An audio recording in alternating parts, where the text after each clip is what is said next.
Bonjour.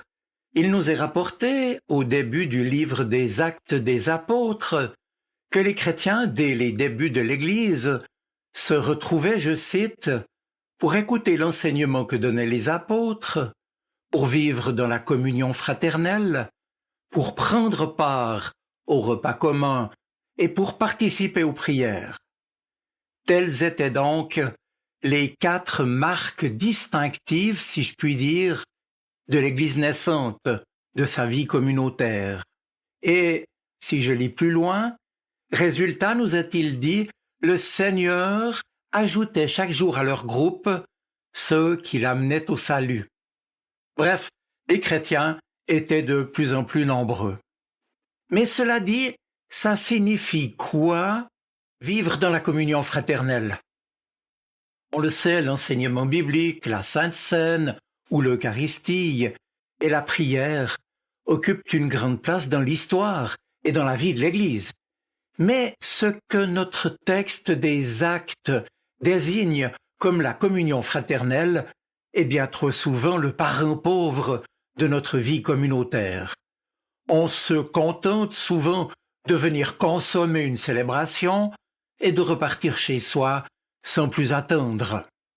Triste réalité d'un monde de plus en plus individualiste. Alors ne serait-il pas temps de réagir là contre?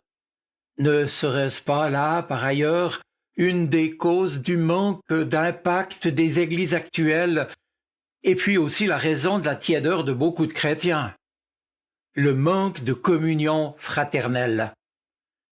La question est légitime, tant la communion fraternelle est négligée, alors qu'elle est bien un des 4 piliers de la vie chrétienne en Église. Maintenant, mis à part son utilisation lors du repas du Seigneur, le verbe communier dit, de façon générale, la profonde unité de pensée et d'intention qui unit les uns et les autres, réunis en communauté. Ils communient un même esprit. Moment de partage, vrais et sincères. Tantôt dans la peine, c'est vrai, mais le plus souvent dans la joie, parce que vivant d'un même lien et réunis par un même amour, dans un même engagement à vivre devant et pour le Seigneur. Ceux et celles qui, par Jésus-Christ leur Sauveur, sont entrés dans une relation nouvelle avec Dieu, se découvrent et se reconnaissent avec d'autres frères et sœurs, enfants d'un même Père céleste, et eux, dans la réalité d'une fraternité, peuvent comprendre et expérimenter ce qui est donc appelé ici la communion fraternelle. Or, on le sait, la fraternité s'étend aussi loin que le cercle des enfants de Dieu, par-delà toutes les frontières confessionnelles, par-delà toutes les barrières nationales ou raciales. Et tous ceux qui en ont fait l'expérience en ont gardé le souvenir inoubliable, parce qu'on s'était rencontrés un inconnu en somme. On avait parlé du Seigneur, on a prié ensemble, et voilà qu'on se découvre, frères et sœurs en Christ, et immédiatement on se sent comme si on se connaissait depuis des années. C'est une conviction qui a été implantée au plus profond de notre être par l'action de Dieu qui nous dit que nous sommes enfants du même Père, animés du même esprit, héritiers d'une espérance commune. Et nous pouvons donc prier, louer Dieu et travailler ensemble en commun. Dès lors, écrivant à ses destinataires chrétiens, l'apôtre Paul, et je reviens ici au Nouveau Testament, a souligné l'importance de cette communion fraternelle, mais ceci pour la préserver et la cultiver. Et je le cite, c'est le 1er chapitre de sa première lettre aux Corinthiens. Dieu lui-même vous a appelé à vivre dans la communion. Le mot grec est koinonia. Dans la communion avec son Fils Jésus-Christ notre Seigneur. Il est fidèle à ses promesses.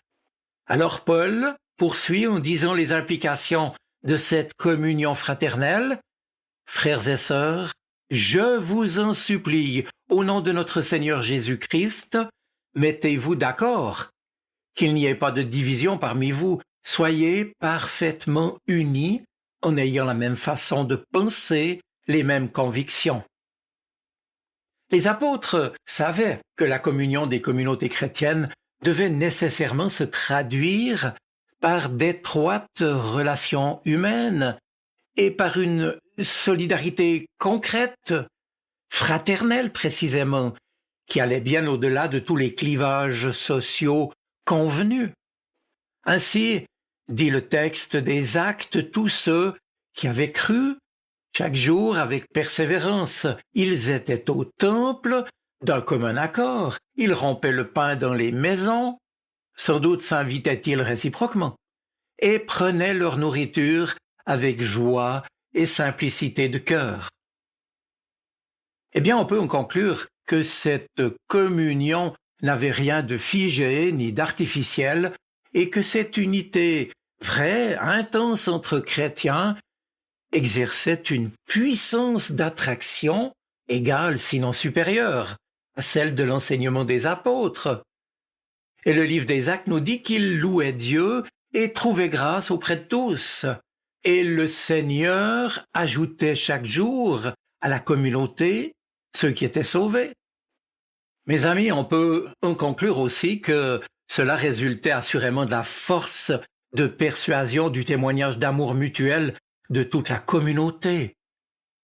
D'ailleurs, en parcourant les diverses lettres du Nouveau Testament, nous constatons que les apôtres, et notamment Paul, insistent constamment sur la vie et les relations fraternelles, s'adressant d'ailleurs à l'ensemble des membres de l'Église, à qui il demandait de s'aimer, de s'exhorter mutuellement, de se supporter, c'est-à-dire littéralement de porter ensemble les fardeaux les uns des autres et en conséquence de veiller les uns sur les autres pour marcher d'une manière digne du Seigneur.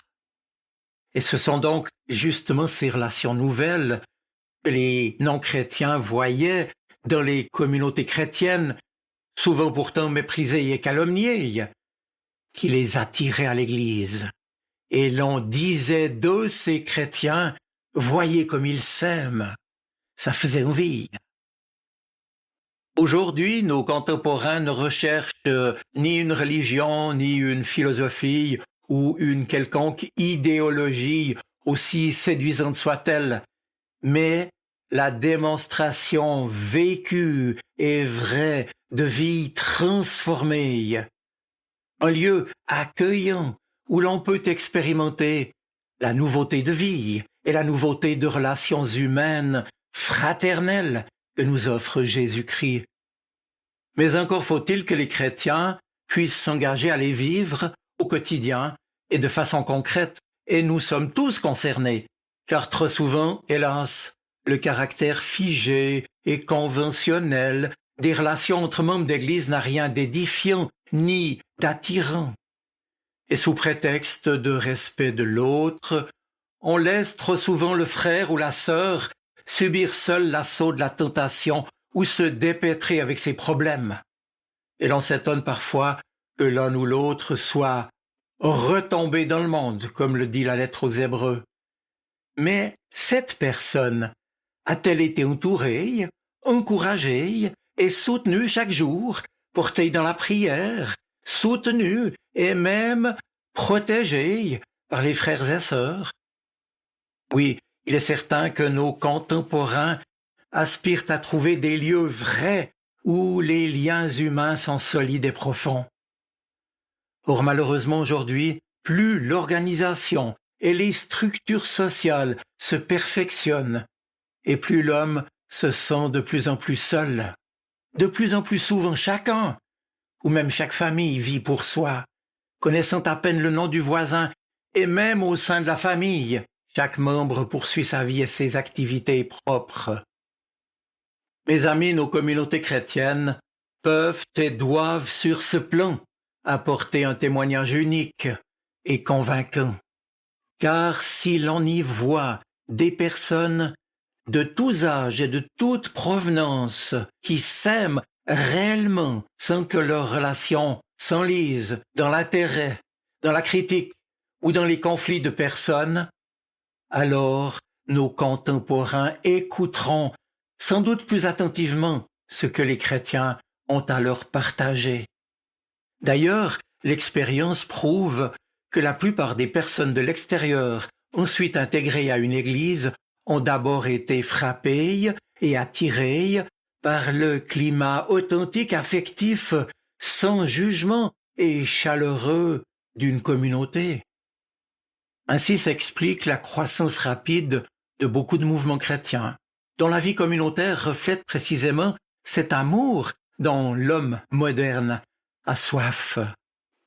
Et soyons clairs à ce sujet, si l'Église ne peut devenir une communauté accueillante où règne l'affection et la foi dans la vérité, dans la communion fraternelle, les abandons des déçus continueront à se multiplier. Par ailleurs, on se plaint des progrès si lents des chrétiens. Mais pourrions-nous vivre, je vous le demande, et grandir avec un seul repas par semaine?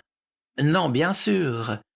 Et spirituellement, nous avons certes nos Bibles, mais nous avons tous besoin, à certains moments, qu'un autre nous encourage à la lire, nous aide à la comprendre et nous exhorte à la mettre en pratique.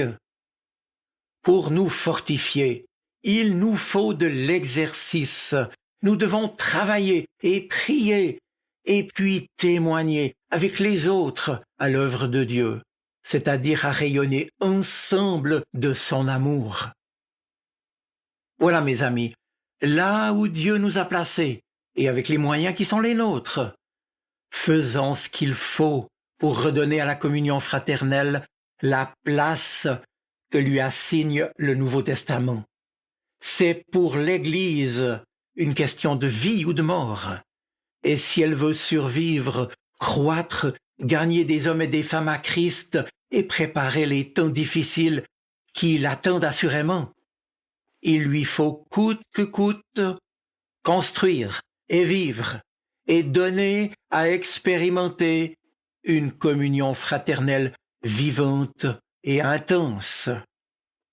Dans cette perspective, je vous souhaite une bonne semaine. Soyez bénis. Amen. Sa parole résonne dans mon cœur. Elle est vivante, elle parle. Elle m'aide à choisir, m'illumine. Elle est vivante, elle est poignante, elle touche mon cœur.